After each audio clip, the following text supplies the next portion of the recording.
আজকে কিন্তু ইন্ডিয়ার কিছু রাজনীতিবিদরা কিন্তু একটি কথা খুব সুস্পষ্টভাবে তুলে ধরেছেন, সেটা হচ্ছে পাকিস্তান থেকে বাংলাদেশকে আলাদা করার বিষয়টি। এটার মধ্যে কিন্তু পুরোটাই ইন্ডিয়ার হাত, সেটা আমরা ইতিমধ্যে জানতে পেরেছি ইন্ডিয়ান বিভিন্ন রাজনীতিবিদদের কাছ থেকে। তারা সেটা সুস্পষ্টভাবে প্রকাশ করেছে।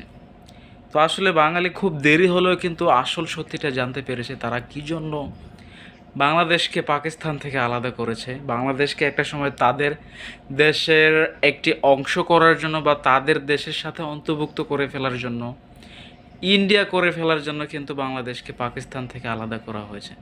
তো সেরকম একটি ছক অনুযায়ী কিন্তু তারা এগোচ্ছিল হাসিনা সরকার থাকাকালীন, কিন্তু সেটা কিন্তু আর তাদের বাস্তবায়িত হলো না। হাসিনা সরকার কিন্তু দেশ থেকে ভাগ দেয়া হলো এবং তাদের স্বপ্নতে কিন্তু আসলে ঘি ডালা হয়ে গেল।